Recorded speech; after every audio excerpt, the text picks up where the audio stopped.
భూటాన్కి మనం భూటాన్ దేశానికి మన పక్కన ఉంది కదా, 70 రూపీస్ పర్ లీటర్ డీజిల్ అమ్ముతున్నాం. మన దగ్గర ఎంత ఉంది? 90 రూపీస్ పర్ లీటర్ ఉంది. బట్ ఈస్ దిస్ చాలా బ్రూటల్ ట్రూత్స్ ఇది అంటే జనానికి ఇచ్చేదేమో ఇవ్వటల్లా మిగుల్చుకుంటున్నారు, జనాల నుంచి తీసుకునేదేమో బాగా తీసుకుంటున్నారు. మీకు పెట్రోల్ డీజిల్ గొడవ అవుతుంటే ఎలక్షన్ల ముందు కానీ ఏదైనా 2 సార్లు 3 సార్లు తగ్గించినా still it is very high. ఆ రోజు మన్మోహన్ సింగ్ పార్లమెంట్లో చాలా కఠినంగా, ఆయన మామూలు కఠినంగా మాట్లాడు, వాడిన మాటలు కూడా కొద్ది మాటలైనా చాలా కఠినంగా చెప్పాడు. అట్లాంటి ఎన్ని వ్యాపారాలు పోయినాయి. జిఎస్టీ వచ్చిన తర్వాత ఎక్కడైనా కనపడుతున్నారు మీకు చూడండి ఈ మధ్య. సో దానివల్ల ఏంటి యూజ్? జిహెచ్ఎంసీ ఎలక్షన్లో యూజ్. భార్యాభర్త ఎవరి అకౌంట్లో వాళ్ళు మేనేజ్ చేసుకుంటారు, ఇంట్లోనే ఉంటారు, ఒకే ఇంట్లో ఉంటారు. నా డబ్బులు ఇన్ని డబ్బులు అన్ని స్పెసిఫిక్గా వేరే పెట్టుకుంటారు, అన్నీ వేరే పెట్టుకుంటారు. మొత్తం అన్ని రకాల వ్యవహారాలు వేరే అకౌంట్లు, డబ్బులు అన్నీ వేరే కలిసి ఉంటారు. ఇప్పుడు బిజినెస్ అది. మెంటల్ హెల్త్ ప్రాబ్లమ్స్ ఎందుకు వస్తున్నాయి అనే దాని మీద ఫోకస్ పెడితే బాగుంటుందేమో దీనికంటే కూడా. విదేశాల్లో డబ్బులు కొనేంత డబ్బులు ఉంటే వాళ్ళ ట్యాక్స్ ఇస్తే తప్పేంటి? నమస్కారం, welcome two times of India సమయం. నేను మీ సంగీతిక. బడ్జెట్ అని చెప్పి చాలా రోజులు, గత నెల 2 నెలలుగా కూడా అందరూ ఆదాయ పన్ను పైన ఏమైనా మినహాయింపులు ఉంటాయా, పన్నుల్లో ఏమైనా మార్పులు వస్తాయా, సామాన్యులకు ఏ విధంగా ఈసారి బడ్జెట్లో వెసులుబాట్లు కల్పిస్తున్నారు, ఇలా ఆశలు పెట్టుకొని ఉండగా మొత్తానికి ఫిబ్రవరి 1, 2026 బడ్జెట్ ప్రవేశపెట్టేశారు ఆర్థిక మంత్రి నిర్మలా సీతారామన్. సో మరి ఈ బడ్జెట్ సామాన్యులకి ఏ విధంగా ఉపయోగపడుతుంది అనే దాని గురించి మనతో మాట్లాడడానికి ప్రముఖ విశ్లేషకులు, సీనియర్ జర్నలిస్ట్ పాపారావు గారు మనతో పాటు ఉన్నారు. ఆయనతో మాట్లాడే ప్రయత్నం చేద్దాం. నమస్కారం సార్. నమస్తే.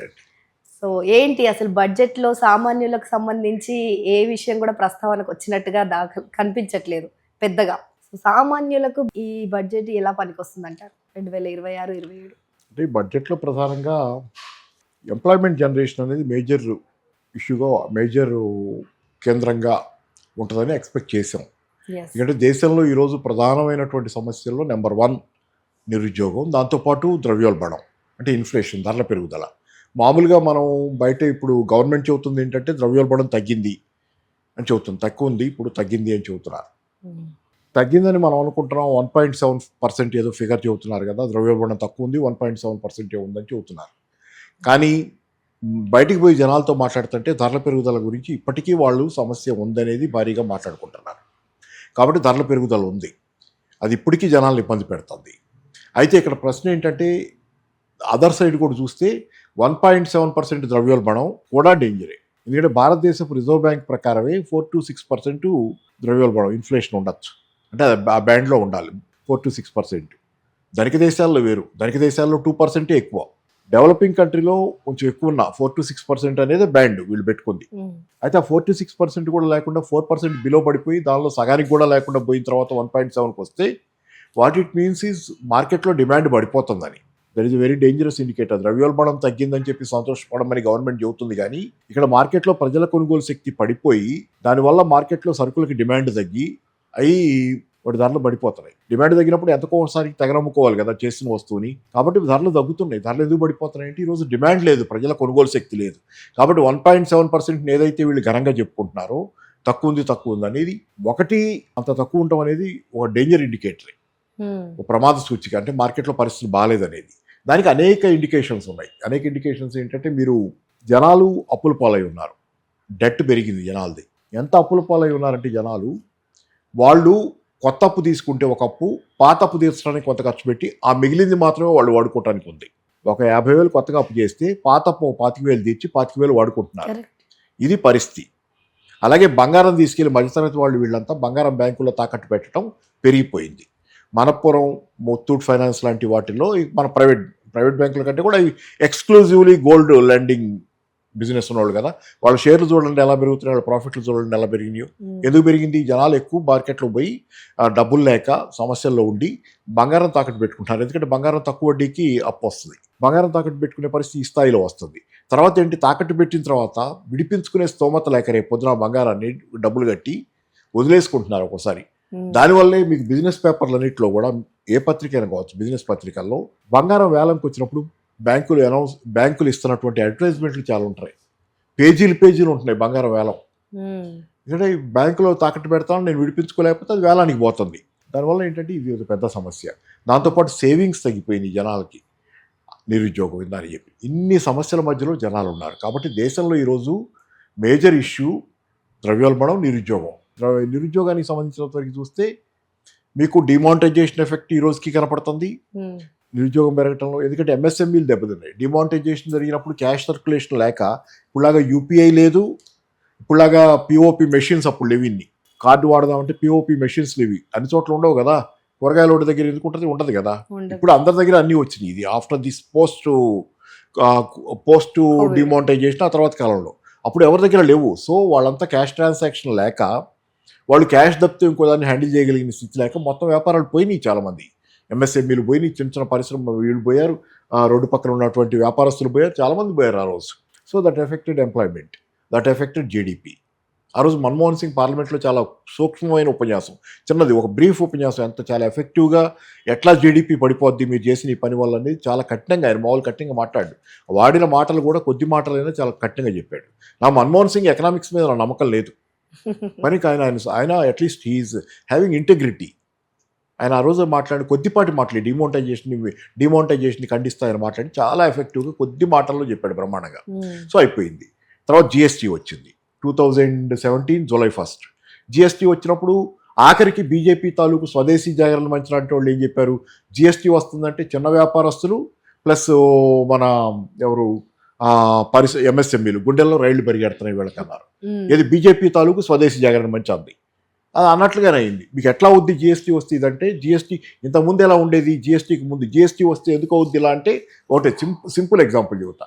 ఇంతకుముందు మనకి ఎయిర్ కూలర్లు ఉన్నాయి, సింఫనీ లాంటి బ్రాండ్లు ఉన్నాయి, కొన్ని 4-5 రకాల బ్రాండ్లు ఉంటాయి పాపులర్ బ్రాండ్స్. అవి కొంచెం 5,000, 6,000, 7,000 ఇట్లా ఉంటాయి ఎయిర్ కూలర్లు. రోడ్డు పక్కన అమ్మేవాళ్ళు లోకల్ బ్రాండ్స్. అక్కడ ఎక్కడో పటాన్ చెరువులో ఎక్కడో చిన్న గ్యారేజ్లో తయారు చేసి ఇక్కడ అమ్మేవాళ్ళు. 2,000, 1,500 కూడా అమ్మేవాళ్ళు. మరీ తక్కువ అయితే 2,000కి అమ్మేవాళ్ళు. ఈ కొనుక్కునేవాళ్ళు జనం, ఎఫర్ట్ చేయలేని వాళ్ళు. మీకు జిఎస్టీ వచ్చిన తర్వాత వాడు అమ్మలేడు. You to go for GST ID. వాళ్ళు ట్యాక్స్ కట్టి అమ్మితే అవి కూడా 5,000 అవుతాయి మళ్ళీ. లేకపోతే అసలు అమ్మలేరు వాళ్ళు, వాళ్ళ మార్కెట్ నడవదు అది. ఎందుకంటే ట్యాక్స్ కట్టి అది కూడా ఎక్కువ పెట్టుకునే బదులు సింఫనీ కొనుక్కుంటాడు, ఎందుకు ఇది కొనాలి. So they are all gone. ఎక్కడేం కనపడుతున్నారు మీకు చూడండి ఈ మధ్య చాలా తగ్గిపోయి ఇలాంటి వ్యాపారస్తులు. అట్లాంటి ఎన్ని వ్యాపారాలు పోయినాయో. జిఎస్టీ వచ్చిన తర్వాత ఎంతమంది ఎగిరిపోయారు, వ్యాపారస్తులు, ఉత్పత్తిదారులు మొత్తం పోయారు. ఇన్ఫార్మల్ సెక్టర్ ధ్వంసం అయిపోయింది కోవిడ్ టైంలో. నెక్స్ట్ ఫాలోడ్ బై కోవిడ్ టైంలో కూడా ఇది government miss handling.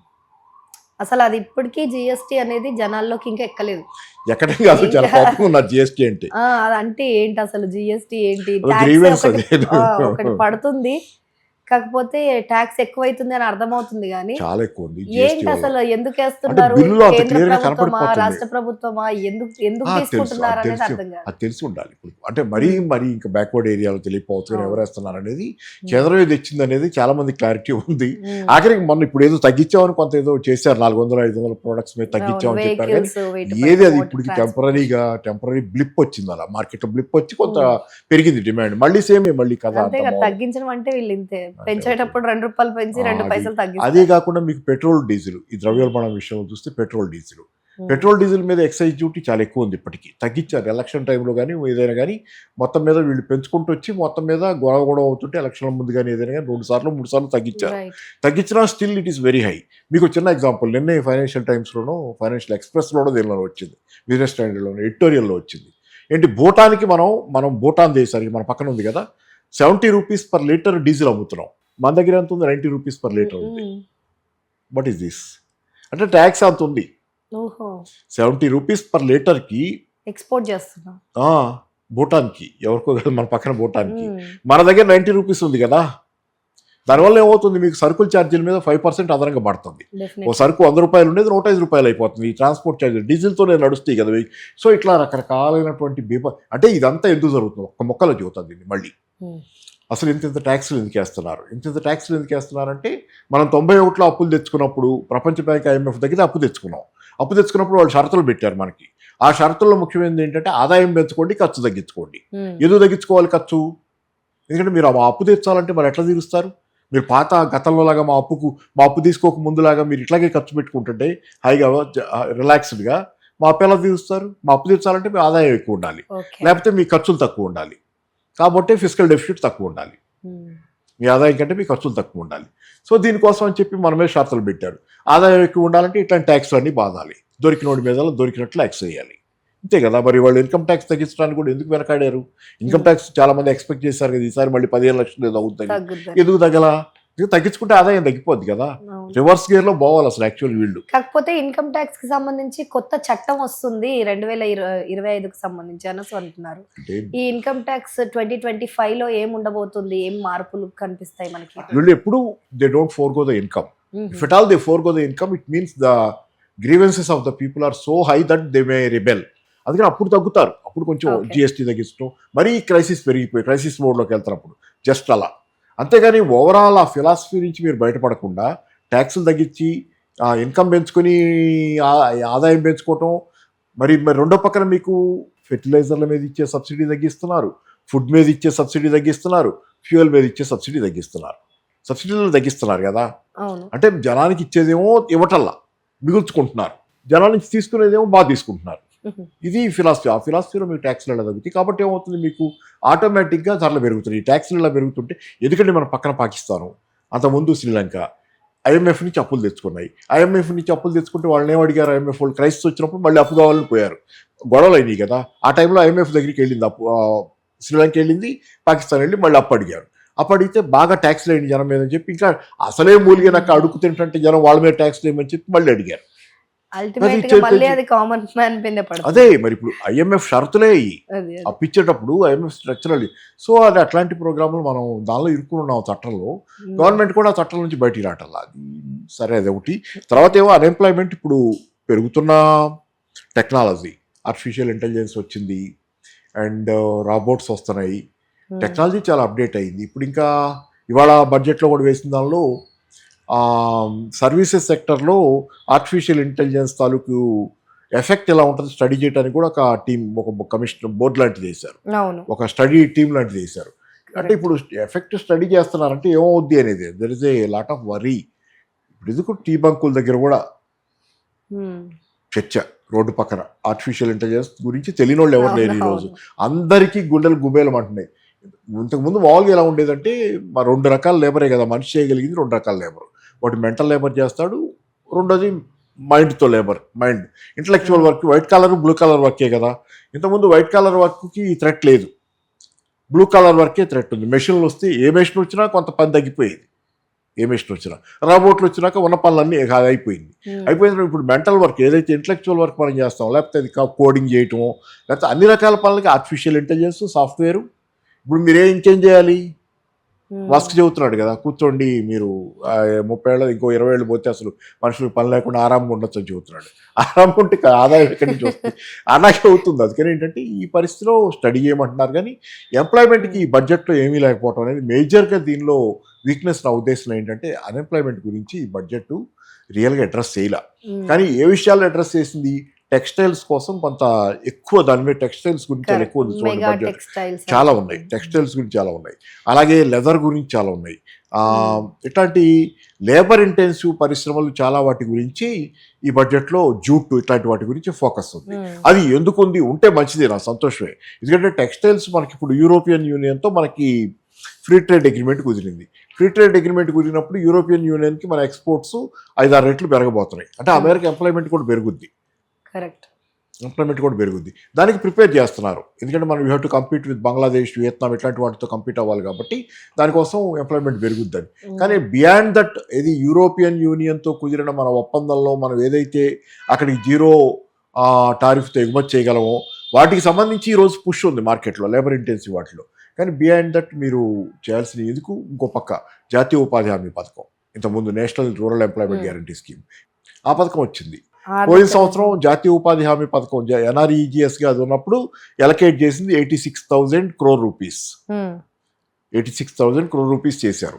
86,000 crore rupees చేస్తే పోయిన సంవత్సరంలో మొత్తం మీద, అంతకుముందు సంవత్సరం కానీ 100 రోజులు పని ఇవ్వాలి, NREGS కింద పని 100 రోజులు ఇవ్వాలి యావరేజ్న. కానీ దేశం ఎంత ఇవ్వగలిగారు వీళ్ళు, 50 డేసే ఇవ్వగలిగారు, దాటి ఇవ్వలేకపోతున్నారు. పర్ హెడ్ 100 రోజులు, అంటే ఓవరాల్గా 100 రోజులు పని గ్యారంటీడ్ ఉండాలి. కానీ వీళ్ళు గ్యారంటీ చేయగలిగింది ఎంతవరకు ఇవ్వగలుగుతున్నారంటే 50 డేస్ దాటి ఇవ్వలేకపోతున్నారు, 48, 58. కానీ 125 చేశారు. ఇప్పుడు 125 చేశారు కదా, మళ్ళీ ఇప్పుడు డేస్ పెంచారు. అవును. వేరే 48 డేస్ 50 డేసే ఇవ్వగలిగి ఆ పైన అసలు మిగతా 50 డేస్ ఇప్పటికే ఇవ్వలేకపోతున్నారు. పోయిన సంవత్సరం 86,000 కోట్లు కేటాయిస్తే దానిలో ఆ 48 రోజులు ఇవ్వటమే కన్నా కష్టమైంది. అది కాకుండా మీకు పోయిన సంవత్సరం బకాయి మొన్నటి బడ్జెట్, అంతకుముందు సంవత్సరం బకాయి మొన్నటి బడ్జెట్లో ఒక 7,000-8,000 కోట్లు, అంతకుముందు బడ్జెట్లో ఓవర్డ్యూ అయింది. అంటే జాతీయ ఉపాధి హామీ పథకం కింద పనిచేసిన కూలీలకి జీతాలు ఇవ్వటానికి ఆ డబ్బులు సరిపోక నెక్స్ట్ బడ్జెట్లో ఆ డబ్బులు తీసి ఇచ్చారు. 86,000 కోట్ల డబ్బులు పాత సంవత్సరానికి సర్దారు. మరి 3 నెలలు 4 నెలలు 6 నెలలు జీతం అవుతున్నాయి, జీతాలు లేట్ అవుతున్నాయి. కూలీ పనికి వచ్చేవాడు జాతీయ ఉపాధి హామీ పథకం కింద వచ్చాడంటే హీఈస్ డెస్పరేట్. ఆ రోజు తిండి లేక వచ్చాడు, సాయంత్రానికి తిండి లేక ఇవాళ పనికి వచ్చాడు. అది అట్లాంటి వాడికి 3 నెలల తర్వాత జీతం ఇస్తే వాడు రాడు. అట్లా ఈ గవర్నమెంట్లో జాతీయ ఉపాధి హామీ పథకం బీజేపీ గవర్నమెంట్ చాలా దాన్ని, సరే కాంగ్రెస్ ఉండగానే కొంత డైల్యూట్ అయింది, చాలా దాన్ని ఇబ్బంది పెట్టి మీరు దాన్ని పేరుకి 125 చేశారు. ఈ రోజు 125 చేస్తే ఎంత పెంచాలి మీరు? మళ్ళీ 86,000 కోట్లు 50 డేస్కి రాలేదు అంటే మళ్ళీ 100 రోజులు ఇవ్వాలంటే 1,70 crores దాకా కావాలి. అది కాకుండా 25 డేస్కి ఇంకా అదనంగా కావాలి కదా, మళ్ళీ ఇంకో 65,000 అంటే 2,30,000 crore రూపీస్ దాకా ఇస్తే కానీ మీరు 125 డేస్ పని ఇవ్వలేరు. సార్, అయితే ఇప్పుడు ఈ బడ్జెట్ మొత్తంలో తెలుగు రాష్ట్రాలకు సంబంధించి ఏమేమి తీసుకొచ్చారు అనేది మనం ఒకసారి గమనిద్దాం. సో 7 హై స్పీడ్ కారిడార్లు ఏర్పాటు చేశారు. అందులో 3 డైరెక్ట్గా హైదరాబాద్కి లింక్ చేస్తున్నారు. అవును. సో దానివల్ల ఏంటి యూజ్? జిహెచ్ఎంసీ ఎలక్షన్లో యూజ్. సో నేను పొద్దున కూడా అదే అంటున్నా. ఇప్పుడు జిహెచ్ఎంసీ ఎలక్షన్లు ఉన్నాయి, బెంగళూరులో కూడా ఎలక్షన్లు ఉన్నాయి అనుకుంటా, కార్పొరేషన్లకి ఉన్నాయి కదండి. బెంగళూరు కార్పొరేషన్ కూడా ఉన్నాయి అనుకుంటా నాకు తెలిసి. ఉంటే కనుక అది అక్కడ నాకు తెలిసి ఉన్నాయి. ఉంటే కనుక అక్కడికి కూడా దానికి కూడా 2 ఇచ్చారు. అవును, 2 బెంగళూరు టు హైదరాబాద్ ఒకటి, బెంగళూరు టు చెన్నై ఇంకోటి ఇచ్చారు. ఏదో ఇచ్చారు, అదొకటి ఇచ్చారు. 2 ఇచ్చారు కదా, వాళ్ళకి 2 ఇచ్చారు, మనకు 3 ఇచ్చారు. ఇన్ని ఎవరికి ఇవ్వాల. ఎందుకంటే హైదరాబాద్ జిహెచ్ఎంసీ మీద దృష్టి ఎక్కువ ఉంది, బెంగళూరు మీద కూడా దృష్టి ఉంది. కాబట్టి ఎలక్షన్ల ముందే చేస్తున్నారు కదా వీళ్ళు. ఎప్పుడు ఏం చేస్తున్నారు, ఏ స్టేట్లో ఈసారి ఏం చేశారు, డైరెక్ట్ చెప్పటల్లా. మీకు ఎలక్షన్లో ఎలక్షన్లో ఉన్న స్టేట్కి పోయి హైదరాబాద్కి ఇన్ని ఇస్తున్నామని, లేకపోతే కేరళకి ఇన్ని ఇస్తున్నాం అట్లా చెప్పటల్లా. కేరళలో కూడా ఎలక్షన్లు ఉన్నాయి కదా, హైదరాబాద్ జిహెచ్ఎంసీ ఎలక్షన్లు. ఇట్లా చెప్పటల్లా ఇండైరెక్ట్గా ఈ పద్ధతిలో. అంటే ఎలక్షన్లు ఉన్నాయని ఇస్తే మళ్ళీ జనాలు దృష్టిలో పడితే మేము ఇచ్చిన దాని వాల్యూ తగ్గుద్ది, లంచం ఇస్తున్నట్టుగా క్రియేట్ అవుతుంది. ఇస్తున్నారు సరే, అది నిజంగా అమలు అవుతాయి అంటారా? అది చెప్పలేము. అవుతాయి కొన్ని అవ్వవు. కానీ కేరళ ఉంది ఇప్పుడు కోకోనట్ బోర్డు వచ్చి, కోకోనట్కి సంబంధించి ఎంకరేజ్మెంట్, కోకోనట్ గురించి చాలా ప్రస్తావన ఉంది. కోకో గురించి, కోకోనట్ గురించి చాలా ప్రస్తావన ఉంది. కేరళకే కదా ఎక్కువ అప్లికబుల్. మన గోదావరి జిల్లాలో ఒకటే కాదు కదా, కేరళ మొత్తం కోకోనట్టే. వాళ్ళు తినే ఆయిల్ కూడా కోకోనట్ ఆయిల్. సో కోకోనట్ గురించి ప్రస్తావిస్తే కేరళ ఎలక్షన్లు గుర్తొస్తాయి మనకి. అట్లా గుర్తు చేసుకోవాలంటే డైరెక్ట్గా చెప్పాలి. అంతకుముందు బీహార్ ఎలక్షన్లు ఏం చేసేవాళ్ళు, బీహార్ ఎలక్షన్లు ఉన్నప్పుడు, మహారాష్ట్ర ఎలక్షన్లు ఉన్నప్పుడు డైరెక్ట్గా లంచాలు ఇచ్చారు. ఒకప్పుడు ఫస్ట్ ఎలక్షన్లో 2014 తర్వాత మోడీ గెలిచిన తర్వాత బీహార్లో ఫస్ట్ ఎలక్షన్లో 1,00,000 కోట్ల రూపాయలు, 1,25,000 కోట్ల రూపాయలు మేము గెలిస్తే మీకు ఇస్తాం, మీకు రాష్ట్రంలో అభివృద్ధి పథకాలకు ఇస్తామన్నాడు.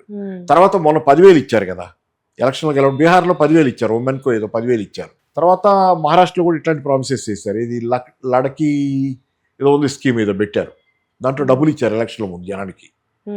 ఇట్లా డబ్బులు ఇచ్చి గెలవడం అలవాటు చేసుకున్నారు. అది అర్థమైపోయింది జనానికి అని చెప్పి ఎలక్షన్ల ముందే ఇస్తారు అందరూ మాట్లాడుతున్నారని. ఇప్పుడు ఆ ప్రస్తావన చేయకుండా కోకోనట్ అంటే మేమేం అనలేదు కేరళ అని అంటారు. అట్లాగే చాలా ఉన్నాయి వాళ్ళు చేసిన దానిలో. హైదరాబాద్ కోసం ఈ రైళ్లు ఇవ్వటం ఇట్లాంటివన్నీ. అలాగే ఇది ఖనిజాల కారిడార్లు అనేసి కూడా తీసుకొస్తారు. ఖనిజాల కారిడార్లో ఏపీకి చూడండి, ఏపీ కూడా మీకు రేరెస్ ది కారిడార్ లో అది ఉంది, ఏపీ ఒడిశా. రైట్. అలాగే మనం ఆరోగ్య శాఖ చూసుకుంటే ఆరోగ్య రంగంలో కూడా 5 మెడికల్ హబ్స్ ప్రవేశపెట్టాలని చూస్తున్నారు. అలాగే 1,00,000 AHPs అట. ఆయుర్వేద ఔషధాలపైన పథకాలు తీసుకొచ్చారు. 3 కొత్త ఆయుర్వేద అభివృద్ధి కేంద్రాలు పెట్టబోతున్నారంట. సో అంతా కలిపి మళ్ళీ ఆరోగ్య రంగానికి ఎంత కేటాయించారు అని అంటే 1,04,000 కోట్లు. మన బడ్జెట్ పర్సెంటేజ్ ఆఫ్ జీడిపి చూడాలి. పర్సెంటేజ్ ఆఫ్ జీడిపిగా ఇవ్వాల్సినంత ఇవ్వటల్లా. 53,47,000 కోట్ల బడ్జెట్ ని ప్రవేశపెడితే అందులో 1,00,000 కోట్లు మాత్రమే ఆరోగ్య రంగానికి, విద్యా రంగానికి కూడా ఇన్సూరెన్స్ అంతే. 2% తక్కువ ఇంకా కావాలి. అంటే కేరళ లాంటి మోడల్ స్టేట్స్ ఉన్నాయి, డబ్బులు తక్కువ ఉన్నా కొన్ని కేరళ హెల్త్లో మోడల్, దానిలో లైఫ్ ఎక్స్పెక్టెన్సీ కూడా దేశంలో అందరికంటే కేరళలో ఎక్కువ. అలాగే హెల్త్ అది మోడల్ అనేది ప్రతి వరల్డ్ హెల్త్ ఆర్గనైజేషన్ కూడా అప్రిషియేట్ చేస్తుంది. సో కానీ మనకి హెల్త్ ఎడ్యుకేషన్ ఏమవుతుందంటే ప్రైవేట్ సెక్టర్ పాత్ర పెరిగింది. విపరీతమైన ఖర్చు, ఆరోగ్యం పాడైపోతే ప్రైవేట్ హాస్పిటల్స్లో జరుగుతున్న ఖర్చుకి. ఈసారి సంతోషించాల్సిన విషయం ఏంటంటే మెంటల్ హెల్త్ పైన which is very needed in this society right now. Mental ఒకటి అవేర్నెస్ పెరిగింది, ప్రాబ్లమ్స్ కూడా పెరిగినాయి. అవేర్నెస్ పెరిగింది. అంత ముందులాగా మెంటల్ హెల్త్ ఏదో తప్పుగా చూడాలి, తగ్గింది. అది అట్లీస్ట్ ఇన్ సిటీస్ అది తక్కువ. ఇప్పుడు మెంటల్ హెల్త్ చాలా మందికి ఉన్నాయి ఇష్యూస్. అవి ఎవరు తప్పని అనుకుంటారు. ఇప్పుడు అవి ఎవరు తప్పని అనుకోవట్లేదు, చాలా నార్మల్ మామూలు అందరితో పాటు వాళ్ళు కూడా ఉండగలుగుతున్నారు. అంతకుముందు మెంటల్ హెల్త్ ఇష్యూ ఉందంటే వాళ్ళు ఏం చేసినా కారణం దానివల్ల చేస్తున్నారు అన్నట్లు స్టిగ్మటైజ్ చేసేవాళ్ళు రూరల్ ఏరియాస్లో ఉండొచ్చు. కానీ ఇప్పుడు అర్బన్ ఏరియాస్లో తగ్గింది. తగ్గడంతో పాటు ఏమోంది, ఇప్పుడు పెరిగింది కూడా సమస్య. చాలా మందికి ఉంటాయి. అంతమందికి గతంలో మీకు ఫ్యూడల్ సిస్టమ్ ఉండగా, ఫ్యూడల్ మనం ఇందాక దీని ముందు మాట్లాడుకున్న దానిలో ఫ్యూడల్ దీనిలో మనిషికి బాండ్ ఉండేది. ఆ బాండ్లో హిపోక్రసీ ఉండేది, అది నిజం. ఫ్యూడల్ రిలేషన్స్ అన్నీ హిపోక్రటిక్ రిలేషన్సే. దానిలో ట్రూత్ తక్కువ, నటన ఎక్కువ. నిజం నటన ఎక్కువ, ట్రూత్ తక్కువ. కానీ ఆ రిలేషన్స్లో ఒక బాండ్ ఒకటి ఉండేది. దాంతో ఏమైందంటే మీకు ఇండివిజువల్ అనేవాడు ఎమర్జ్ అవ్వాలి. ఇండివిజువల్ ఎమర్జ్ అవ్వకముందు ఫ్యూడల్ గ్రూప్లోనే ఇండివిజువల్ ఐడెంటిటీ. కాబట్టి వాడికి సైకలాజికల్ ప్రాబ్లమ్స్ వచ్చే అవకాశం తక్కువ. Group identity, individual identity. ఆ గ్రూప్ని ఏమన్నా నా ఫ్యామిలీలు అంటే నేను ఊరుకోను అనేది, లేకపోతే ఆ గ్రూప్ అంటే నేను రాయలసీమ ఫ్యాక్షన్ లాగా ఉదాహరణ చెబుతున్నా. నేను అది సినిమాల్లో అతను ఇప్పుడు ఎట్లా ఉందని నేను చెప్పటల్లా. రాయలసీమ దీనిలో ఏంటంటే ఆ సమూహం తాలూకు ఫీలింగ్ ఎక్కువ ఉంటాం మనుషులకి. దాని మీద వాళ్ళు అంటే వ్యక్తిగా ఐఎమ్ నథింగ్, మన వాళ్ళ జోలికి వస్తే మాత్రం ఊరుకోను అనేది. అట్లా సామూహిక ఐడెంటిటీ ఉండటం అది కొంత బ్యాక్వర్డ్ ఐడెంటిటీ. ఇప్పుడేమో ఇండివిజువల్ ఎమర్జ్ అయ్యాడు కదా, న్యూక్లియర్ ఫ్యామిలీ వచ్చింది, దాటి కూడా పోయాం. ఇంకా న్యూక్లియర్ ఫ్యామిలీ గురించి మనం మాట్లాడుకుంటుంటే న్యూక్లియర్ ఫ్యామిలీలో కూడా ఎవరికి వాళ్ళే ఇంపార్టెంట్ కదా. ఇక్కడ nuclear family just namesake, అంటే just for economies of scale లాగా కలిసి ఉంటే కనుక తక్కువ ఖర్చు అవుతుంది అన్నట్టు కలిసి ఉంటాం తప్పితే అది కలిసి ఉండటం అనేది ఇప్పుడు ఇండివిజువల్ స్ట్రైక్. న్యూక్లియర్ ఫ్యామిలీ అనేది ఎక్కడ అసలు చాలాసార్లు అదివరకు అనుకునేవాళ్ళం, చాలా మంది కూర్చున్నప్పుడు మాట్లాడుకునేవాళ్ళం. సొసైటీ అనే మాట రాగానే అనుకునేవాళ్ళం అసలు సొసైటీ ఎక్కడుంది ఈ రోజు అని. సొసైటీ అంటే మనుషుల సమూహం కదా, వాళ్ళ మధ్య ఒక బాండ్ కూడా సొసైటీ అనేది. ఈరోజు ఎక్కడుంది ఆ బాండ్? ఎక్కడుంది? ఎవరికి వారే కదా, ఎవరికి వాళ్ళే. నేను చాలా మందిని చూశాను, భార్యాభర్త ఎవరి అకౌంట్లో వాళ్ళు మేనేజ్ చేసుకుంటారు, ఎవరి డబ్బులు వాళ్ళు మేనేజ్ చేసుకుంటారు, ఇంట్లోనే ఉంటారు, ఒకే ఇంట్లో ఉంటారు. నా డబ్బులు ఈ డబ్బులు అన్నీ స్పెసిఫిక్గా వేరే పెట్టుకుంటారు, అన్నీ వేరే పెట్టుకుంటారు. మొత్తం అన్ని రకాల వ్యవహారాలు వేరే అకౌంట్లు, డబ్బులు అన్నీ వేరే కలిసి ఉంటారు. ఇప్పుడు బిజినెస్ అది ఇంకేముంది, మనుషుల మధ్య ఏ బాండ్ మిగిలింది? మార్క్స్ చెప్పింది నేను ఒకటి, మానవ సంబంధాలన్నీ ఆర్థిక సంబంధాలే, ఆఖరికి కుటుంబంలో కూడా ఏ ఉంటాయి అనేది కమ్యూనిస్ట్ మేనిఫెస్టోలో మార్క్స్ చెప్పాడు కదా స్పష్టంగా. ఆ రోజే 80లో 1848లో మార్క్స్ కప్పుడు 30 ఏళ్ళు, 48లోనే మార్క్స్ చెప్పాడు మానవ సంబంధాలన్నీ ఆర్థిక సంబంధాలే, కుటుంబ సంబంధాలు కూడా అయ్యా అన్నాడు. కుటుంబ సంబంధాలు కూడా ఆర్థిక సంబంధాలు. కాబట్టి ఏంటంటే that is the way it is. ఇక్కడ ఏమవుద్ది మీకు, సరే క్లారిటీ వచ్చింది మనకి, మీరు అన్నట్లు బ్రూటల్ ట్రూత్ చెప్పారనుకున్నా దానిలో ఏంటంటే నిజమే, మనిషి అంతిమంగా ఇదే. కానీ ఇక్కడ మనిషికి పోటీ ఉంటేనే క్యాపిటలిజంలో ప్రొడక్షన్ పెరుగుద్ది. క్యాపిటలిజం ఇండివిజువల్ ఎందుకు తెచ్చింది? క్యాపిటలిజమే ఇండివిజువల్ ఎందుకు తెచ్చింది? క్యాపిటలిజానికి అది అవసరం. క్యాపిటలిజంలో పోటీ ఉండాలి. పోటీ పడితేనే మనం పోటాపోటీగా పనిచేస్తేనే, పోటాపోటీగా పరిగెత్తేనే క్యాపిటలిజం రన్ అవుద్ది, క్యాపిటలిజం ప్రాఫిట్స్ పెరుగుతాయి. కానీ ఇక్కడ మీకు ఏమవుద్ది, పోటీ పెరగాలి. కానీ మనం అందరం కలిసి, ఇప్పుడు మీరు ఇక్కడ టైమ్స్ ఆఫ్ ఇండియాలో ఇంతమంది ఉన్నారు, మీరందరూ పోటీ పడాలి కరెక్టే, కానీ పోటీ పడటంతో పాటు మీరు కలిసి కూడా లేకపోతే ఆర్గనైజేషన్ పనిచేయదు. కాబట్టి మీ మధ్య టీం వర్క్ కూడా ఉండాలి. అందుకని విడగొట్టిన మనుషుల్ని వాళ్ళు కలపడం కోసం టీం వర్క్ నేర్పుతున్నారు. మళ్ళీ వాళ్ళకి మోటివేషన్, టీం వర్క్ అన్ని క్లాసులు తీసుకుంటారు. సాఫ్ట్ స్కిల్స్ కార్పొరేట్ కంపెనీలు అంతే కదా, సాఫ్ట్ స్కిల్స్ క్లాసులు ఎందుకు తీసుకుంటారు? వీళ్ళే విడగొట్టారు సొసైటీలో, అయన్ ర్యాండ్ సిద్ధాంతాలని చెప్పారు. అల్టిమేట్గా ఇండివిజువల్ వాడికి వాడే ఇంకేమీ లేదని చెప్పారు. చెప్పిన తర్వాత మళ్ళీ వీళ్ళంతా కలిసి లేకపోతే నడవదు. కాబట్టి మెంటల్ హెల్త్ ఇష్యూస్ అదే కదా కారణం. ఇండివిజువల్ అయిన తర్వాత there is ultimately a bond between the human beings. ఒక్క బేస్ లెవెల్లో మన పేరు, నాకు పేరు ఉంది, నేను పుట్టినప్పుడు ఈ పేరుతో పుట్లా, నేను అందరిలాంటి వాడిని, పుట్టిన క్షణాన నేను మిగతా అందరు మనుషుల లాంటి same infrastructure in the mind, same base, same mind, దానిలో ఉన్న సేమ్ నీడ్స్తో పుడతాను నేను. ఇట్లా పుట్టాను, దానికి ఒక పేరు పెట్టారు, సోషలైజ్ చేశారు నన్ను. నేను డిఫరెంట్ అనుకుంటున్నా ఇప్పుడు. అల్టిమేట్లీ ఇవన్నీ తీసేసి చూస్తే నేను అదే అందరు మనుషులు అంటూ నేను కూడా బేసిక్ లెవెల్లో same needs, same human being, same ఇది. సోషలైజేషన్ ప్రాసెస్లో డిఫరెన్షియేట్ చేయబడ్డా. డెకరేషన్ డిఫరెంట్గా అయింది. డెకరేట్ ఒక్కొక్క మనిషికి ఒక పేరు పెట్టాం, పేర్లు బట్టి కాబట్టి ఇట్లా ఇండివిజువలిజం వచ్చిన తర్వాత ఏంది, you're tearing off these common consciousness మనుషుల మధ్య ఏదైతే ఉందో దాన్ని టేర్ ఆఫ్ చేసేసాం. అట్లా బాండ్స్ టేర్ ఆఫ్ చేస్తే మరి మనిషి సఫర్ అవుతాడు కదా. కరెక్ట్. సో అందుకని ఇప్పుడు కేంద్ర ప్రభుత్వం కూడా ఆ మెంటల్ హెల్త్ పైన ఫోకస్ పెట్టి బడ్జెట్ లో కూడా ప్రస్తావించడం జరిగింది ఆర్థిక మంత్రి. అంటే మెంటల్ హెల్త్ ఇష్యూస్ మొత్తం whole restructuring of the society అంటే ఎరిక్ ఫ్రామ్ అంటాడు. ఎరిక్ ఫ్రామ్ అని చెప్పి యూరోప్లో ఒక సోషియాలజిస్టు, సైకాలజిస్టు, కార్ల్ మార్క్స్ని, ఫ్రాయిడ్ని సింథసైజ్ చేశాడు, కలిపి చెప్పాడు ఆయన. సోషల్ ప్యాథాలజీ అన్నాడు, సమాజానికే జబ్బు చేసింది ఈరోజు అన్నాడు. సమాజం గురించి అంట ఇది సోషల్ ప్యాథాలజీ, ఇట్ ఈ సఫరింగ్ ఫ్రమ్ ఎ డిసీజ్ అన్నాడు. అట్లాంటి ఆ డిసీజ్ని మీరు సాల్వ్ చేయకపోతే ఇండివిజువల్ డిసీజ్ ఎక్కడ సాల్వ్ అవుద్ది? వెన్ ద సొసైటీ సిక్, మీరు ఇండివిజువల్కి మందులు వేస్తా పోతే ఆ రోజుకి మేనేజ్ అవుతాడు, మళ్ళీ రాత్రికి మందులు వేసుకోవాల్సిందే, తెల్లారిపోతుంది మేనేజ్. అందుకని సో నిజమే మంచిదే, కానీ మెంటల్ హెల్త్ మీద ఫోకస్ పెట్టారు. కానీ మెంటల్ హెల్త్ ప్రాబ్లమ్స్ ఎందుకు వస్తున్నాయి అనే దాని మీద ఫోకస్ పెడితే బాగుంటుందేమో దీనికంటే కూడా. కరెక్ట్. రూట్ ఆఫ్ ఇది సొసైటీలో. సో అదే ఇప్పుడు దానిపైన కూడా రీసెర్చ్కి అదంతా కూడా బడ్జెట్ కేటాయించారు. సో ఏం జరుగుతుందో చూద్దాం ఇన్ ఫ్యూచర్. అండ్ అలాగే మేజర్లీ ఒక పాయింట్ని తీసుకొచ్చారు. ఇప్పటి వరకు సెలబ్రిటీలే కావచ్చు, డబ్బులు ఎక్కువ ఉన్న వాళ్ళు కావచ్చు, ఇండియాలో కాకుండా ఇతర దేశాల్లో కూడా ఆస్తులు కొనుగోలు చేసుకున్న మాట వాస్తవం.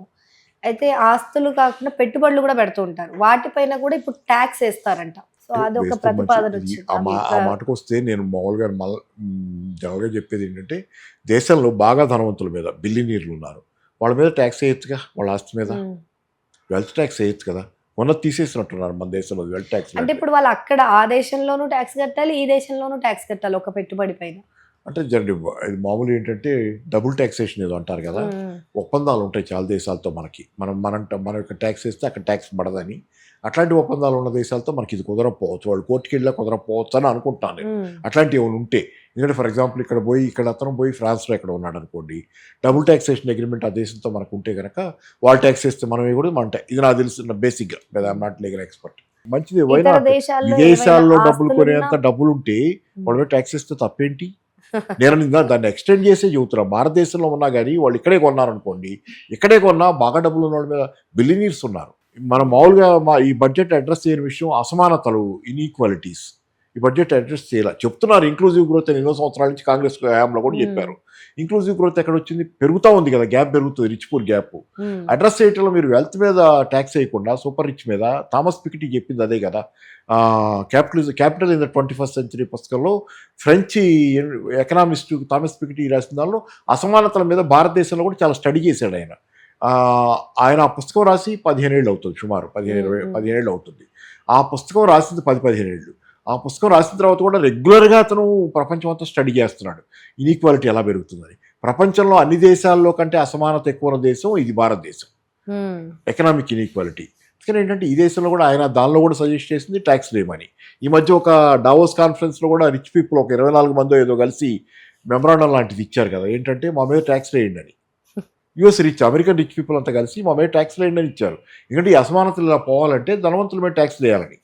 సో అందుకనేంటి భారతదేశంలో కూడా ఇప్పుడు విదేశాల్లో ఉన్న ఆస్తుల మీద ట్యాక్స్ వేయటమే కాదు, దేశంలో ఉన్న ధనవంతుల మీద కూడా ట్యాక్స్ వేయటం అనేది మళ్ళీ రిస్టోర్ చేయాల్సిన అవసరం అయితే ఉంది. రైట్.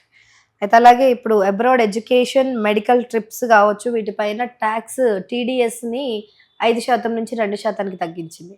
అంటే ఆల్రెడీ సఫరింగ్, రూపీ వాల్యూ పడిపోయిన తర్వాత అబ్రాడ్ పోయి చదువుకోవటం అంటే మీకు నిలమొన్నటి దాకా 70 రూపాయల పరిధిలో చాలా కాలం నడిచింది, 80 రూపాయలు అయింది. ఇప్పుడు ఆల్మోస్ట్ 90-100కి పోతుంది వాళ్ళు పోతే, ఇట్టకపోతే. ఇట్లాంటప్పుడు మరి మనం ఇంతకుముందు అనుకున్న బడ్జెట్లన్నీ తలకిందులు అవుతున్నాయి. నాకు తెలిసి చాలామంది ఈరోజు బ్యాంక్ లోన్స్ తీసుకొని అమెరికాకి పిల్లల్ని పంపి, లేకపోతే ఇంకో దేశానికి పిల్లల్ని పంపి చదివించుకుంటున్న వాళ్ళకి చాలా కష్టంగా ఉంది ఇన్ని డబ్బులు పంపటం. ఇంతకుముందు ఎలా ఉండేది, అమెరికా లాంటి దేశాలకి వెళ్ళి చదువుకుంటే యూనివర్సిటీస్లో వాళ్ళు పార్ట్ టైం పని చేసుకుని డబ్బులు వాళ్ళే కొంత మొబిలైజ్ చేసుకుని అక్కడ చదువుకునేవాళ్ళు. అది కూడా లేని తర్వాత నాకు తెలిసిన లేటెస్ట్ ఇన్ఫర్మేషన్ ఏంటంటే, చాలా ఫ్యామిలీలు పిల్లల్ని వేరే దేశం, ముఖ్యంగా అమెరికా పంపిన తర్వాత ఎక్కువ మంది అక్కడికే వెళ్ళేవాళ్ళు. అమెరికాకి పంపి అక్కడ బ్యాంక్ లోన్ తీసుకుని పంపిస్తే వాళ్ళు చదువుకున్న తర్వాత అక్కడ ఉద్యోగాలు రాక, తర్వాత వాళ్ళకి క్యాంపస్ బయట వర్క్ చేసుకునే అవకాశాలు లేక మళ్ళీ నెల నెలా పంపాల్సి రావటం. ఆల్రెడీ వాళ్ళు బ్యాంకుల వాళ్ళు వీళ్ళ ఇళ్ళకి వెళ్తున్నారు మా అప్పు కట్టండి అని. This a big problem. చాలామంది పేరెంట్స్ పల్లెటూళ్ళ నుంచి కానీ చుట్టుపక్కల నేను మన ఖమ్మం వెళ్ళాను, ఎందుకంటే నేను చెబుతున్నా. ఖమ్మంలో there is NRI parent association. వాళ్ళు ఒక వనభోజనాల్లో పెట్టుకుని పిలిచారు, నన్ను కూడా స్పీకర్గా పిలిచారు. స్పీకర్గా పిలిస్తే దానిలో వాళ్ళు నాకు వచ్చిన మేజర్ ఇన్పుట్ ఏంటంటే, వాళ్ళల్లో ఎన్ఆర్ఐ ఫ్యామిలీస్ కూడా మేజర్ ఇష్యూ బ్యాంకులకు అప్పుల పాలై బ్యాంకులో ఇల్లు రోజు వచ్చి తలుపులు కొట్టడం. నేను జనరల్గా నాకున్న దానిలో చాలా మంది ఇది ప్రాబ్లం. పిల్లల్ని పంపారు, వాళ్ళు బయట ₹1,00,000 నెలకు పంపితే కానీ అక్కడ మెయింటైన్ అవ్వరు వాళ్ళు. అంతకుముందు ఏం క్యాంపస్ బయట పని చేసుకుంటే వాళ్ళు సంపాదించుకునేవాళ్ళు, అది నడిచేది. ఇప్పుడు ఈ పంపడానికి కొంత డబ్బులు అప్పు తీసుకుంటారు ఫీజులు కట్టడానికి. అది మళ్ళీ అక్కడికి పోయిన తర్వాత వాడు సంపాదించుకునే అవకాశం లేక నెల పంపాల్సింది. So many families are suffering just because of that American dream gone awry. So ఇది ప్రాబ్లము. సో మళ్ళీ అక్కడ ట్యాక్స్ తగ్గించడం మంచిది, అందుకని ఇక్కడి నుంచి వచ్చాం కదా, అది తగ్గించడం అనేది దట్ ఈస్ గుడ్. అట్లీస్ట్ ఆ బడ్జెట్ తగ్గించినందుకు అది దట్ ఈస్ వెల్కమ్. నేను అనుకోవడం ఏంటంటే, at least governments like Telangana government కానీ ఏపీ గవర్నమెంట్ కానీ అట్లీస్ట్ ఈ పేరెంట్స్ తాలూకు ఇక కొత్తగా మేము హెల్ప్ చేయం కానీ, ఎందుకంటే కొత్తగా అప్పులు తీసుకుంటే అది మీ కర్మ ఉన్న పరిస్థితి తెలియక వెళ్ళి ఇట్లా అయిపోయింది కాబట్టి మేము కడతామంటే 200 కోట్లు 150 కోట్లలోనే ఈ వీళ్ళందరి బ్యాంక్ లోన్స్ గవర్నమెంటే can pay. It will get credit to the governments.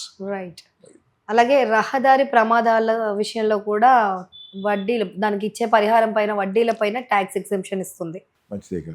అంటే ఇప్పుడు ఎర్నింగ్ మెంబర్ చనిపోయాడు అనుకోండి, ఎర్నింగ్ మెంబర్ చనిపోతే మీరు ఏ డబ్బులు ఇచ్చినా మళ్ళీ దాని మీద కూడా ట్యాక్స్ వస్తుంది. మళ్ళీ వెనక్కి తీసుకోవటం, మీరు డబ్బులు ఇస్తారు మళ్ళీ దాని మీద మళ్ళీ ట్యాక్స్ రూపంలో తీసుకోవటం అంటే వీటికి సంబంధించి అదే ఎక్స్గ్రేషియా ఇస్తారు. ఆ డబ్బులు మీరు ట్యాక్స్ వేయటం అంటే కొంచెం డెస్పరేట్గా ఉన్న కుటుంబం, ముఖ్యంగా ఎర్నింగ్ మెంబర్స్ని కోల్పోయినప్పుడు డెస్పరేట్గా ఉన్న కుటుంబం మీద మళ్ళీ ట్యాక్స్ వేయటం అంటే అది వాళ్ళకి ఇబ్బందే కాబట్టి మంచిదే అది కూడా.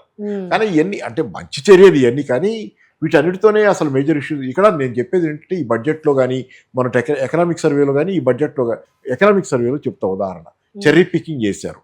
చాలా వాళ్ళు చెప్పారు, చాలా ఫ్యాక్ట్స్ చెప్పారు. ఏది ఏమన్నారు, మ్యాక్రో ఎకనామిక్ స్టెబిలిటీ ఉంది దేశంలో కాబట్టి మనకేం ఇబ్బంది లేదు, మనం బాగున్నాం అన్నారు. రెండో పక్కన మీరు మ్యాక్రో ఎకనామిక్ స్టెబిలిటీ అంటే ఏ డేటా ఇచ్చారు, జీడిపి డేటా ఇచ్చారు, ఇన్ఫ్లేషన్ డేటా తక్కువ 1.7% ఉందన్నారు, బ్యాంకుల హెల్త్ బాగుంది, ఇవన్నీ చెప్పారు. కానీ గ్రౌండ్ లెవెల్లో మీరు ఇండివిజువల్ లెవెల్లో మైక్రో లెవెల్లో చూస్తే ఇండివిజువల్ లెవెల్లో జనాలు అప్పుల పాలై ఉన్నారు, జనానికి ద్రవ్య ధరలు ఎక్కువ ఉన్నాయి, జనానికి నిరుద్యోగం ఉంది, జనానికి ఇట్లా అన్ని ఆర్థిక సమస్యల్లో జనాలు ఉంటే మ్యాక్రో డేటా బాగుందని చెప్తే మీరు దట్ ఈస్ రాంగ్. మీరు చెరీ పికింగ్ చేశారు. మైక్రో డేటా ఎందుకు చెప్పాలా? మీరు సేవింగ్స్ తగ్గిపోతాయని, జనాల డెట్ పెరిగిందని మైక్రో డేటా చెప్పలేదుగా. మీరు అలాగే 6.8 to 7.82% గ్రోత్ ఉంటుంది ఈ సంవత్సరం అని చెప్పి జీడిపి ఫిగర్ ఇచ్చుకున్నారు ఫైనాన్షియల్ 27కి ఇస్తే మీరు చెప్పారు కరెక్టే. రెండో పక్కన ఏం చెబుతున్నారు, మీరు గ్లోబల్గానే హెవీ హెడ్విండ్స్ ఉన్నాయని చెబుతున్నారు. అంటే ఆ హెడ్విండ్స్లో మీకు జరుగుద్దో లేదో మీకు తెలియదు, కానీ ఆ ఫిగర్ మాత్రం ఇచ్చేశారు. ఇట్లా ఏంటంటే there is lot of window dressing కానివ్వండి, ఇట్లాంటివన్నీ చాలా ఉన్నాయి. తర్వాత ఈ బడ్జెట్ ఇంకో మాట కూడా చెబుతుంది. ఏం చెబుతుంది, ఇస్ న్యూ బిగినింగ్ అంటున్నారు. అట్లాంటి మాటలు పెట్టారు. టర్నింగ్ పాయింట్ లాగా టర్నింగ్. మీరు 10 ఏళ్ల పాటు 11 ఏళ్ళు మీరే కదా అధికారంలోకి ఉంది. ఇప్పుడు వికసిత్ భారత్ కోసం కొత్తగా 11 ఏళ్ళు మీరు అధికారంలో ఉన్నప్పుడు ఏం చేశారు? మీరు మన పలకంతా జరిపేసి ఇప్పుడు నేను మళ్ళీ రాస్తారంటే 11 ఏళ్ళు రాశారు కదా ఏదో, అదంతా ఫెయిల్యూర్ అని మీరే చెబుతున్నారు కదా. ఫారిన్ అఫైర్స్ ఫెయిల్ అయినాయి, ఫారిన్ రిలేషన్స్ ఫెయిల్ అయినాయి, అమెరికాతో అంత పోయాం అది ఫెయిల్ అయింది. తర్వాత ఎన్నో ఫెయిల్ అయ్యి economic policies. Make in India ఏమైంది? మేక్ ఇన్ ఇండియా గురించి పదే మాట్లాడతారు కానీ వాళ్ళు మేక్ ఇన్ ఇండియాలో మీకు చూస్తే, మేక్ ఇన్ ఇండియా వచ్చిన తర్వాత మ్యానుఫ్యాక్చరింగ్ షేర్ ఇన్ జీడిపి తగ్గింది. మ్యానుఫ్యాక్చరింగ్ షేర్ ఇన్ జీడిపి పెరగాలి కదా, తగ్గింది. మీకు మేక్ ఇన్ ఇండియా రాకముందు కంటే జీడిపిలో మ్యానుఫ్యాక్చరింగ్ కొన్న షేర్ ఆ నెంబర్ గుర్తులేదు కానీ తగ్గింది. ఎట్లా తగ్గుద్ది? మీరు మ్యానుఫ్యాక్చరింగ్ షేర్ అంటే ఏంటంటే, ఉదాహరణ జీడిపి ₹100 అనుకోండి, దేశ జీడిపి ₹100. ₹100లో అగ్రికల్చర్ నుంచి ఒక ₹14 వస్తున్నాయి, సర్వీసెస్ నుంచి ఒక ₹65 ₹70 వస్తున్నాయి. ఆ మిగతాది మ్యానుఫ్యాక్చరింగ్ నుంచి వస్తుంది, సరుకు ఉత్పత్తి రంగం నుంచి మన సంపద అంత క్రియేట్ అవుతుంది. రూపాయల లెక్క కడితే మిగతా డబ్బులు 65 + 14 15 వేసుకుంటే అగ్రికల్చర్ నుంచి ఒక 80 వేసుకు 65 70 80 అయిపోతే మిగతా ₹20 లేకపోతే ₹25 మ్యానుఫ్యాక్చరింగ్ సరుకు ఉత్పత్తి నుంచి వస్తున్నాయి అన్నారు. అది మీకు అంతకుముందు 20 కూడా లేదు, 18 ఏదో ఉండేది అనుకుంటా జీడిపిలో షేరు. అది 25% చేయాలని చెప్పి మోడీ మేక్ ఇన్ ఇండియా తెచ్చినప్పుడు టార్గెట్ ఏంటంటే జీడిపిలో మ్యానుఫ్యాక్చరింగ్ షేర్ 25% చేయాలని. అది తర్వాత సంగతి 25 అవటం, ఉన్నది కూడా తగ్గిపోతుంది. మేక్ ఇన్ ఇండియా రాకముందు ఉన్న లెవెల్లో కూడా లేదు. సో ఆయిల్ కూడా అంతే. క్రూడ్లో మనం సెల్ఫ్ రిలయన్స్ సాధించాలి, ఇంపోర్ట్స్ తగ్గించాలి, ఎందుకంటే ఫారిన్ ఎక్స్చేంజ్ అన్ని ఖర్చు అని అనుకున్నాం.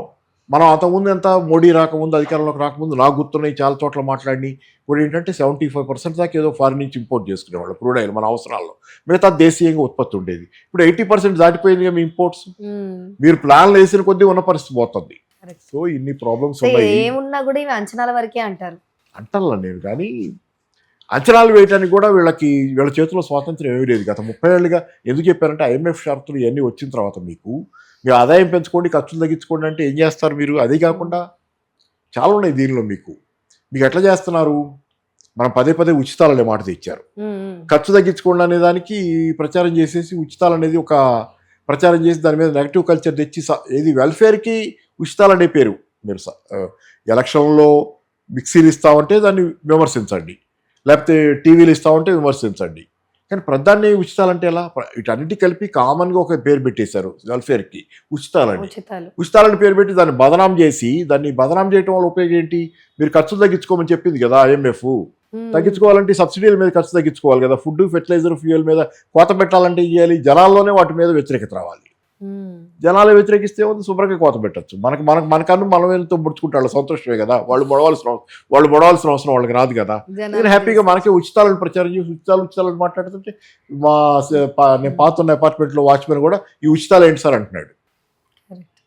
ఎట్లా మరి? అలాగే ఈ డేటా సెంటర్ల సంస్థల పైన ఏర్పాటు చేసే సంస్థలకు కూడా 2047 వరకు ట్యాక్స్ రైతీ, జీరో ట్యాక్స్ ఇచ్చారు. మంచిదే, కానీ చాలా వివాదం. హాలిడే అంటే కొత్త పదం ముందు నుంచి ఉంది, ట్యాక్స్ హాలిడే ఇచ్చారు. అయితే విశాఖపట్నంలో డేటా సెంటర్ వస్తుంది కదా, గూగుల్ వాళ్ళది అనుకుంటా, దాని ఏందో గూగుల్ వాళ్ళది. దాని గురించి కూడా చర్చ ఉంది కదా. ఏంటంటే వివాదం అంటారు. ఆ చర్చ ఏంటంటే ఎంత ఎంప్లాయ్మెంట్ వస్తుంది, రాదు పెద్దగా అనేది. డేటా సెంటర్స్లో పెద్దగా ఎంప్లాయ్మెంట్ ఉండదు అనేది మామూలుగా చాలా మంది చెప్తుంది. చాలా మంది ఇంతకుముందు, ఎందుకంటే మలేషియా నుంచి సింగపూర్ నుంచి వెళ్ళి పనిచేస్తారు డేటా సెంటర్స్లో. ఆ కంట్రీ మొత్తం మలేషియాలోనే అనుకుంటా విపరీతంగా డేటా సెంటర్స్ వచ్చినాయి ఆ ఏరియాలో, బోర్డర్లో, సింగపూర్ మలేషియా బోర్డర్లో అనుకుంటాను. సింగపూర్ నుంచి కూడా వెళ్ళి కొంతమంది పనిచేసి వస్తారు. వాటికి విపరీతమైన పవర్ కన్సంప్షన్. టైంలో పత్రికలో వచ్చినట్టుంది ఆ వ్యాసం. బాగా పవర్ కన్సంప్షన్. డేటా సెంటర్ పెడితే మీకు విపరీతమైన పవర్ కన్సంప్షన్. చాలా చోట్ల వీటి పట్ల వ్యతిరేకత, ఎందుకంటే అమెరికాలో కానీ ఇట్లా కానీ లోకల్గా ఈ వచ్చి పట్టించే డేటా సెంటర్ కనుక మన పక్కన వస్తే మన కరెంట్ ఎప్పుడు ఉంటుందో తెలియదు, ఎప్పుడు పోతుందో తెలియదు. అంటే పవరు లోడ్ కనుక, వోల్టేజ్ కనుక, ఆ లోడ్ కనుక సరే వాళ్ళు ఎక్కువ కన్జ్యూమ్ చేస్తే, ఉత్పత్తి అయిన విద్యుత్ శక్తిలో వాళ్ళే ఎక్కువ కన్జ్యూమ్ చేస్తే ఒక్కోసారి పీక్ లెవెల్లో ఎక్కువ కన్సంప్షన్ పెరిగితే మీ కరెంటు పోద్ది. అందుకని వీడు వస్తే పవర్ అవుటేజెస్ ఉంటాయని డేటా సెంటర్స్ గురించి. కాబట్టి భారతదేశంలో కావాల్సింది ఏంటంటే ఇవ్వండి, కానీ ఉపాధి కల్పన, ఎంప్లాయ్మెంట్ ఎంత ఉంటుంది? ఎంప్లాయ్మెంట్ కూడా సరిగ్గా ఉండదు. నాకు తెలిసిన దానిలో పెద్ద ఎక్కువ ఎంప్లాయ్మెంట్ డేటా సెంటర్స్లో రాదు. Thank you so much sir. చాలా చక్కగా వివరించారు ప్రతి ఒక్కటి కూడా క్లియర్గా. ధన్యవాదాలు.